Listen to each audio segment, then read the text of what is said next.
గురుగారు అదేవిధంగా నేను విన్నది ఏంటంటే మీరు యూపీలోనే మన రామ మందిరానికి కూడా డొనేషన్ ఇచ్చారని తెలిసింది. నిజంగా చాలా హ్యాపీ ఫీల్ అయ్యాను నేను అప్పుడు. ఈ హైదరాబాద్లో హైయెస్ట్ డొనేషన్ ఇచ్చిన వాళ్ళు కిషన్ రెడ్డి గారు కలెక్ట్ చేశారు. హ్మ్. హైయెస్ట్ డొనేషన్ ఇచ్చిన వాళ్ళల్లో మీరు న్యూస్ పేపర్లో దాంట్లో చూడొచ్చు. మా గ్రూప్ వాళ్ళే ఎక్కువ ఇచ్చారు. అది మంచిది కదా, ఎప్పటి నుంచో కొన్ని వందల సంవత్సరాల నుంచో ఉన్నది. ఇప్పుడు దాన్ని పాజిటివ్ చేసి మోడీ గారు మంచిగా కట్టగలిగారు. ఎన్నో మనోళ్ళు సాధించిన ఎన్నో అద్భుతాల్లో అదొకటి. దానికోసం మేమందరం అలాగే అది రామాలయానికి సంబంధించిన కిరీటం ఒక ఆయన పీఠాధిపతి చేయించాడు.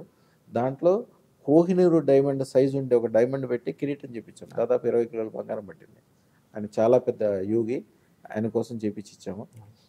ఆ డైమండ్ కోసము ఎక్కడెక్కడ యాక్చువల్గా కోహినూరు డైమండ్ ఐడియా ఉంది కదా. కోహినూరు డైమండ్ 116 క్యారెట్లు ఉంటుంది. దానికి 64 ఫేసెట్స్ ఉంటాయి.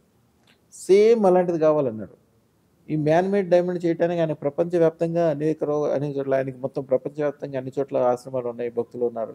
ఎక్కడెక్కడ ట్రై చేసినా కాదు. మాకు రిక్వెస్ట్ చేశారు ఆయన, మేము చేసి ఇవ్వగలిగాము. అది ఇప్పుడు రామాలయంలో ఉందన్నట్టు చాలా అయితే లాకర్స్లో ఉంటుంది కాబట్టి జాగ్రత్తగా చూస్తారు, జాగ్రత్తగా చూసుకోవాలి.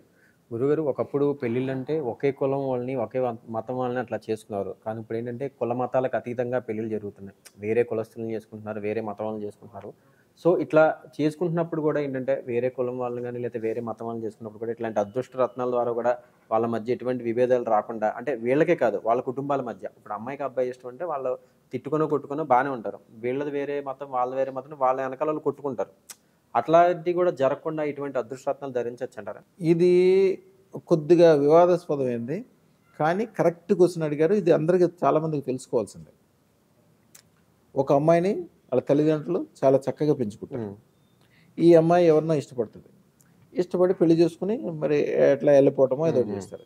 ఈ రోజు వరకు చాలా ప్రేమగా చూసుకున్న వాళ్ళ తాత తండ్రులు, వాళ్ళ చుట్టాలు, బంధువులు, తల్లిదండ్రులు, ఈవెన్ అతి దగ్గరగా ఉండే వాళ్ళందరూ కూడా అమ్మాయిని విపరీతంగా శాపనార్థాలు పెడతారు.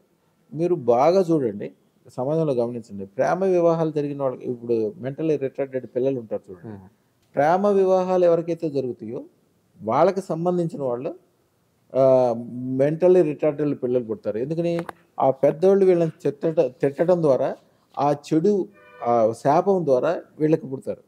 మెంటల్లీ రిటార్డెడ్ పుట్టేవాళ్ళు చూడండి ఎక్కడైనా సరే, బాంబేలో వెళ్ళి చూడండి, లేకపోతే పెద్ద పెద్ద సినిమాల్లో కూడా చూపిస్తుంటారు. ఒక పెద్ద డాన్ ఉంటాడు, వాడు పిల్లోళ్ళలో ఇద్దరు పిల్లల్లో ఒక పిల్లోడు మెంటల్లీ రిటార్డెడ్ ఉంటాడు. ఎందుకంటే వీడు చేసిన దుర్మార్గాలకి, వ్యవహారాలకి, అందరితో తిట్లు తినడానికి అది వీళ్ళకి పిల్లలకి శాపం కింద మారిపోద్ది. దాన్నే పితృదోషాలు అంటారు. అట్లాంటివి సందర్భాలు అదృష్టరత్నం పెట్టుకుంటే ఆ ఇంట్లో ఒకటి ఉంటే చాలా ఎవరికి తగలదు. అదృష్టరత్నం అనేది ఒక ఆకర్షణకి సంబంధించింది. ఫస్ట్ రోజు నుంచి అందరూ మెచ్యూర్డ్గా ఉంటాడు. విజయవాడ నుంచి ఒక ఆయన వచ్చాడు, యాక్చువల్గా మన గురించి తెలిసి వచ్చాడు.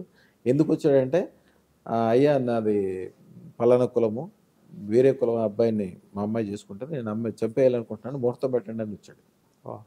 చక్కగా కూర్చోబెట్టాడు. వాళ్ళ కులము మన చిరంజీవి గారి కులానికి సంబంధించింది. ఆయనతో కూడా ఫోన్ చేయించాడు, మాట్లాడిపించాడు. అయితే ఆయన ఈయన చేసేది ఏంటంటే ఒక కార్ షెడ్లోనో దేంట్లోనో పనిచేయటంలోనో లేకపోతే సూపర్వైజర్ లాగా పనిచేస్తాడు. వాళ్ళ అమ్మాయి ప్రేమించిన అబ్బాయి కానీ పెళ్లి చేసుకున్న అబ్బాయి కానీ కులం వేరే, కానీ మంచి పొజిషన్. వాళ్ళ కుటుంబం కానీ కార్లు మేళ్ళు వ్యవహారము, పద్ధతి గల కుటుంబము. వాళ్ళ నాన్నగారు కూడా ఏదో ఐఏఎస్కి సంబంధించిన ఆయన. ఈ అబ్బాయి కూడా ఫ్యూచర్లో డాక్టర్ అవుతాడు, ఇప్పుడు కూడా మంచి పొజిషన్లో ఉన్నారు. నేను అడిగాను, నువ్వు సరే అమ్మాయిని నీకు తీసుకురావడానికి వశీకరణ మంత్రం చెప్తాను, తీసుకొస్తావు, పెద్ద విషయం కాదు, అయిపోతుంది.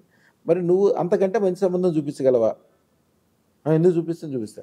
నువ్వే నీ జీవితాన్ని సరి చేసుకోలేదు, నువ్వు ఎవరి కింద పనిచేస్తున్నావు. ఎంత వయసు వచ్చింది, ఆయన వయసు దాదాపు 56-60 సంవత్సరాలు ఉంటుంది, 58 సంవత్సరాలు ఎక్కువ. నువ్వే నీ జీవితాన్ని సరి చేసుకోలేవు, నీ కారు లేదు, మేడ లేదు, ఏం లేదు. అమ్మాయి ఒక మంచి డెసిషన్ తీసుకుంది, మంచిగా వాళ్ళు తీసుకుంది. వాళ్ళని తప్పు డెసిషన్ తీసుకున్నారంటేనే చెప్పు, నేను చేసి పెడతాను అని అంటే, అప్పుడు ఆయన ఒక గంట సేపటికి కన్విన్స్ అయ్యాడు. తర్వాత 6 నెలల తర్వాత అల్లుడిని తీసుకొచ్చాడు, కూతురిని తీసుకొచ్చాడు. ఎంత సంతోషంగా ఉన్నదంటే అంత ఫ్యామిలీ. ఎప్పుడు కూడా ద బెస్ట్కి వెళ్ళటానికి చూడాలి. కులము గోత్రం అనేది చాలా మంచి విషయం, కానీ కులాచారానికి ఎవరు అర్థం చెప్పరు. కానీ మన పిల్లలు కనుక విదేశాలు వెళ్ళటానికి, లేకపోతే ఒక మంచి చోటుకి వెళ్ళటానికి, మంచి వ్యాపారం చేస్తానికి, ఇప్పుడు నువ్వు చెప్పులు కుట్టోడు అయితే నీ పిల్లలు కూడా చెప్పులు కుట్టాలనే మాట అనొద్దు. వాళ్ళు ద బెస్ట్ మార్గం ఏముందో దానికి వెళ్తున్నప్పుడు మనం ఎంత కుదిరితే అంత సపోర్ట్ చేయాలి. అదృష్టం ఉన్న చోట ఆలోచనే సెపరేట్ ఉంటుంది. వాళ్ళు బాగు చేయాలి, వీళ్ళు బాగు చేయాలి, అందరూ బాగుతుంటారు.